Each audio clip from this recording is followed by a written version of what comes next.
What's up, everybody? Jensen Cummings here. Thank you as always for tuning in. Excited about this. This is live. I'm going to be live Tuesdays at 4 p.m. Eastern, 2 p.m. Mountain Time through the end of the year. And this is awesome because the first, 200 episodes of this show, Best Served Podcast, started live. I just started going live on Facebook March 18th, 2020, when restaurants were shutting down. It was my way to communicate, stay connected, try to be a voice, a beacon, try to do anything I could. And to be able to come back to that now, because we were recording a lot of the episodes, just allows us a lot more production capabilities and timing and all those things. But I'm going to be on here and I'm going to be doing live Q&A. So the Q&A, please, if you're watching this live, go ahead and jump in and ask any questions. I'm super interested in what people have to ask. But more importantly, I get hit up every single week, dozens and dozens and dozens of time across DMs on social media, emails, text, on workplace, on Slack, getting asked questions. And it's so funny because my job here is so often to ask the questions, now to spend a little time answering questions. And so please get into the comments, ask your question. If I'm able to get to questions kind of live, amazing.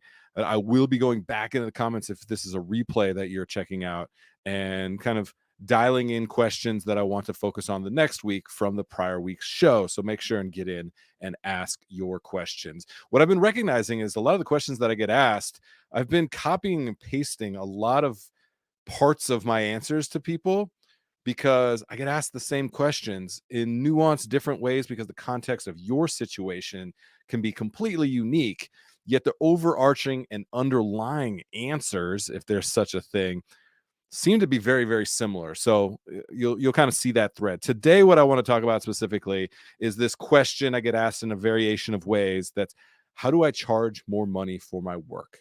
Be that as a line level employee, be that as a manager, leader, be that even for your business, your restaurant, charging more as far as the price goes. All right. So what I'm going to do is I'm going to give you some, as always, some high level, heady insights, philosophy, kind of paradigm shifting, mindset, approach type stuff. You know, that's always my style. I'm going to try and shake you loose a little bit. I'm going to try and inspire and motivate a little bit. And then I want to get some down and dirty, practical, specific things that are going to address potentially your needs. I'm going to say maybe the same thing in a multitude of ways, because it's going to be that little bit of difference that might have something resonate for you and just click because it's a situation that all of us are dealing with. And it might just be that one moment, that one word that kind of shifts your ability to start to value yourself. And that's the number one thing. I'm going to start there. The most important thing is you have to value yourself, your time, and you have to invest in yourself. It's the best investment that you will ever make is the investment that you make in yourself. And over time, that is compounding into your ability to be more whole, the best version of yourself, also be able to present that in the work that you do, the product that you create, whatever that might be. And we too often are self-commoditizing because we just think of hands and bodies in the industry of being our physical labor. That's the only value that we bring. It's only what's on the plate. And what's on the plate isn't what truly matters. It's who and how you get that to the plate. That's what truly matters. But we perpetuate these tropes of you're only as good as your next plate up. Smile, it's part of your uniform. Leave your shit at the door. And what those do is those put us in a tiny fucking box, a tiny little box where the only value that we have is commoditized. Anybody can fucking do it. But if you're able to express who you are, what you're all about in a meaningful way, consistently and clearly, that's going to make a difference if you're a line cook, if you're run a food truck, if you're a consultant, whatever that work might be. Private chef, that's been coming up a lot through the pandemic as well. So we've reimagined the four walls of the restaurant. So I think it's going to be important to think about that. Something else that's really, really difficult for any of us to do as just humans, let alone in the hospitality industry, is to have self-awareness and self-evaluation because of so many things like the brigade system and stuff. Well, you're a line cook, you're a grill cook, you're a prep cook, you're a dishwasher, you're a sous chef. And those, for some reason, have created this singular identity that's monolithic, that you are only your job title. And that needs to completely get flipped on its head. All right. So the self-awareness of who you are within your work, within your team, within your company, within your community is more important than the tactile things that we focus on. Like, look, you need to manage seconds and pennies. Absolutely, of course. We've been trained to think so small in this industry. 4 ounces, 12 grams, 2 spritzes, 2, what is this called when you put bitters? 2 dashes. And there's strength in that. We're so reactionary, which allows us to be in the moment, to think very small, means that the guest gets that experience from us. It means that every single plate has that level of commitment to it. Yet we have to be able to go beyond that, right? We have to be able to see the humanity in what we do. We have to see that restaurants and work is about your emotional labor as well. It's about who you are, what you put into what you do. And when we start thinking like that, then it changes everything. Then it's not just food on a plate. Then it's not just the price that you charge for your product. It's the impact that you're making on individuals, on a business, on a bottom line, on a market, on the community, friends, family, all of it. The impact that we're making. What does it mean? So being able to be self-aware of that and then be able to have some self-evaluation. Where is your trajectory? What's your goal? Why are you trying to get paid more? Do you want the car? Do you want the status? Do you want the financial freedom? So being able to understand that goal, because then the dollar amount that you need to be able to hit to start to get at that level that you're trying to be. All right. So those are some of the big picture things. Now we get into the actual communication of that. We got to get better at communicating. We are in a very communication, hospitality, right? We're in the people business, right? We have to be able to be better communicators and express ourselves. What are our attributes? What are our skills? What's, again, the impact that we're going to be able to have? We need to look at that in both ways. Too often within the businesses that we're running, it's been like, you work for me, you have to create this value for me, and then I will give you a paycheck. But clearly that has been demonstrated to not be equitable, profitable, or sustainable. There's a massive pushback right now. So how do we shift that narrative, right? We have to be able to express the totality of why we're a part of anything that we do, right? And so that's what I want people to really, really think about. How do you express your attributes? Not just how many plates that you can pump out. What are the attributes? Because I ask all the time, shit, I did this today on social media. What's your favorite attribute about a great coworker? And for the most part, you get attributes, right? And so I think that's important for us to be able to distinguish the attributes and the skills and be able to express those. Like, you may not be able to put out as many plates as somebody else, but are you the best fucking person to work with on any given shift? Do you raise up the people around you? How do you start to do math around that? That is an important skill that I'm going to be talking a lot more about. I want you to be able to express why you are of immense value, because everybody around you is lifted up by your mere presence, by the empathy that you have, the leadership, the communication, the sense of humor. I love that one today as an attribute. You're punctual, you show up for people. Like, that is incredibly important and can be more impactful for a business or for a customer than the amount of plates you put up, in whatever context that means for whatever part of the industry you are working in. So I want to touch on that a little bit. And you got to get good at the math. I think we don't talk about the numbers enough because we've taken these quote unquote industry standards and made them dogma.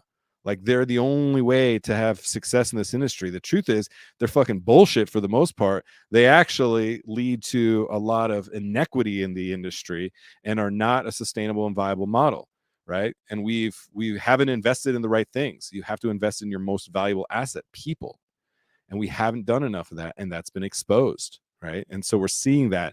So when you're looking to make more money as an individual, charge more money as a business, you have to flip that narrative. And what is the human impact that you are making? That's what I want you to really think about. But we have to also talk about the numbers.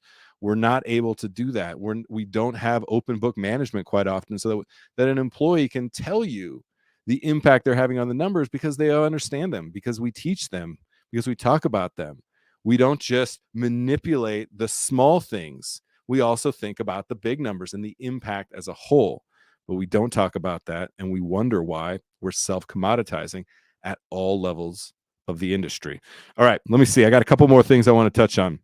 This is an interesting thing too that comes up. It's probably a lot more for the business owner side of this, but I want people to only negotiate on value, not on price. Okay. If you're a consultant, if you're a private chef that's coming up a lot, if you're doing cooking classes, if you are trying to charge more, raise prices, even though I think it's right sizing. We've been way undervaluing food for way too long. In this country, we spend less as a percentage of income than any other industrialized nation in the world. We don't value food. But what we do value is story and connection. Just look at anybody's Netflix, Disney Plus, the content that we consume. So how can we think about the value that we're bringing? Negotiate on value, not on price. That's a simple premise to think about. Really difficult to execute, but I'll leave it at that for now. Talking about how much we get paid and why we get paid as much as we do and how much we're charging for our products. We don't do enough of that. It's like this secret thing that you're not allowed to talk about money. And it's not just in our industry. It's a culture-wide phenomena that we hide these things and everybody is scared to talk about how much money that they make. And it's not something you need to post on social media, but you have small circles of people around you, coworkers, friends, family, acquaintances, mentors, mentees, and being able to have that discussion, I think, is important because there's not enough transparency. So trying to create more transparency so there's the equal footing and understanding of what a current market value might be, that then at least you have a jumping off point to be able to negotiate where you're coming from. So I want to really, really think about talking about it more. All right. That's a very specific, practical thing. Find somebody to talk a little bit about money. It's super uncomfortable. Somebody makes more, somebody makes less. There's guilt and doubt, and there's, hubris in it. So start trying to have that conversation. However, it's going to be clumsy and awkward. Start it. Trust me, it can make a difference. And all of a sudden we start to see, wait a minute, like, this is what the value that I'm currently bringing actually is recognized at. Can we start the conversation there?